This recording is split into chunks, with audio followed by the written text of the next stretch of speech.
Hi అండి, welcome back to my channel. నేను బాగున్నాను, మీరందరూ బాగున్నారా? ఈరోజైతే ఒక చిన్న ఈవినింగ్ టైంలో నేను ఏం చేస్తాము అనేది చూపిస్తామండి. నేనైతే ఈరోజు మటన్ కట్లెట్ చేద్దాం అనుకున్నాను.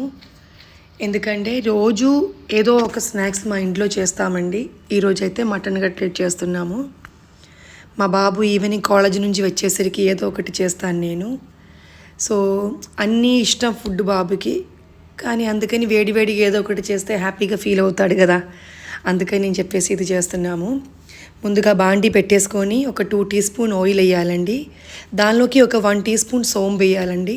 తర్వాత ఒక ఉల్లిపాయ, ఒక 2 పచ్చిమిరపకాయలు, కొంచెం అల్లం ముక్క చిన్నగా కట్ చేసుకొని, కరివేపాకు కూడా చిన్నగా కట్ చేసి వేసేసి బాగా కలిపేయాలండి. కలిపేసేసుకొని అందులోనే ఆ ఉల్లిపాయకి సరిపడా ఉప్పు వేయాలండి. ఇది బాగా బ్రౌన్ కలర్ అవసరం లేదండి, ఎందుకంటే మనకి అది కట్లెట్ తిన్నప్పుడు మనకి లైట్గా క్రంచీ ఫీలింగ్ అయితే అది ఉండాలి. అసలు వేగకుండా ఉండకూడదు, లైట్గా హాఫ్ క్రంచీనెస్ ఉందైతే చాలండి. ఈ టైంలో అయితే నేను ఇందులోకి ఒక 1/2 టీ స్పూన్ పసుపు అండి, 1 టీ స్పూన్ ఏమో కారం వేస్తున్నాము. ఇది 1/2 టీ స్పూన్ వచ్చేసరికి మిరియాల పొడి వేస్తున్నాం అన్నమాట. ఇంకొక 1/2 టీ స్పూన్ వచ్చేసుకొని ఈ చికెన్ ఏ కట్లెట్ కోసం తయారు చేసిన స్పెషల్ మసాలా అనమాట ఇది, అది వేసేసాము. ప్లస్ ఒక 1/2 టీ స్పూన్ చిల్లీ ఫ్లేక్స్ వేసామండి. చాలా బాగుంటుందండి, మంచి టేస్టీగా ఉంటుంది అనమాట. ఇదైతే నేను ఆల్రెడీ ఒక 2 విజిల్స్ కొట్టించిన మటన్ అండి.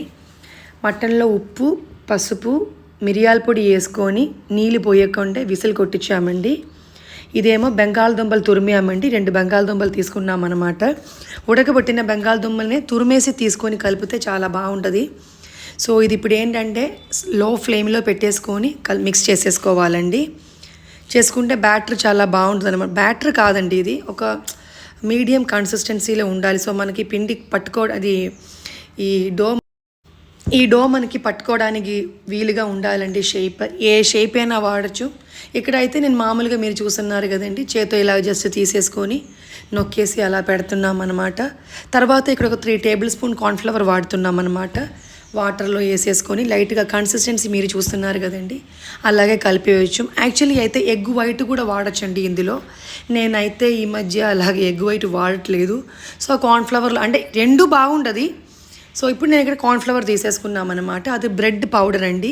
మన ఇంట్లో ఎప్పుడైనా కొంచెం బ్రెడ్ కొంచెం మెత్తగా కాకుండా కొంచెం 2-3 డేస్ అలా మనం యూజ్ చేయకపోతే కొంచెం గట్టిగా అవుతుందండి లైట్గా. అప్పుడు ఏం చేస్తానంటే ఇలా తీసేసుకొని నేను పౌడర్ చేసుకొని ఫ్రీజర్లో పెడతామన్నమాట.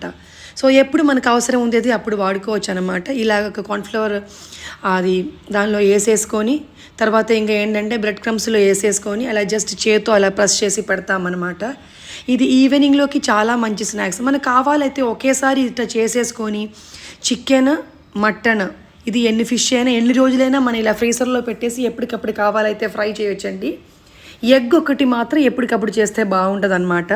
సో లైట్గా ఎక్కువ ఆయిల్ అయితే వేయట్లేదండి, మీరు చూస్తున్నారు కదా, కొంచెం ఆయిల్ వేస్తున్నాము. అలాగే వేడి ఎక్కినప్పుడు చిన్నగానే లో ఫ్లేమ్లో చేయాలి, ఎందుకంటే bread powder already light brown కలర్లో ఉండాలి కాబట్టి మనం హై ఫ్లేమ్లో చేసేసామనుకోండి ఏమవుతుందంటే అది లోపల కొంచెం సరిగా ఇదవ్వకుండే తొందరగానే పైన ఏమో బ్రౌన్ కలర్ వచ్చేస్తుంది అనమాట. అందుకని ఇప్పుడు ఇలా చేసేసుకునే కొంచెం ఆయిల్ ఇలా పైన వేస్తామన్నమాట. ఇదైతే చాలా బాగుంటుందండి ఈవినింగ్ టీతో కానీ.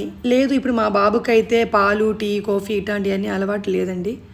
అందుకని ఏదో ఒకటి ఈవినింగ్ వచ్చినప్పుడు పెట్టాలి కదా, అందుకని చేస్తున్నాం అన్నమాట. ఇంకా మీ ఇంటిలో మీ పిల్లలు వచ్చేసరికి మీరు ఈవినింగ్ టైంలో ఏం చేస్తారండి?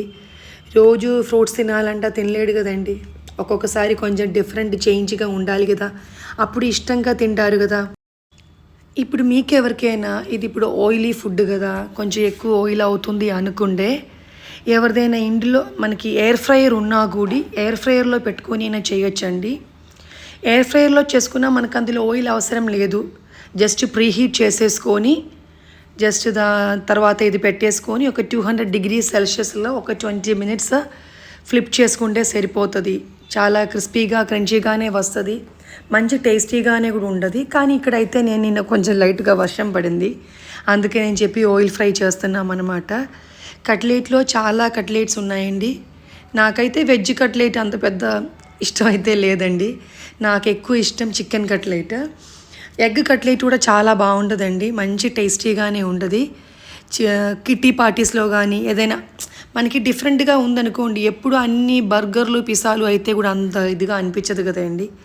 మన ఇంటిలోనే మనమే చేసేసుకొని ఇస్తే మంచిది కదండి. మనం ఎంత బయట నుంచి చాలా బాగుంది అని చెప్పినా కూడా మనం చేసి ఇచ్చే విధానం వేరుగా ఉంటుంది కదండి. అందుకని మీకు ఒకవేళ కనుక ఈ రెసిపీ నచ్చితే నేను చెప్పినట్టు మీరు చేయండి, చాలా మంచి టేస్ట్ ఉంటుంది.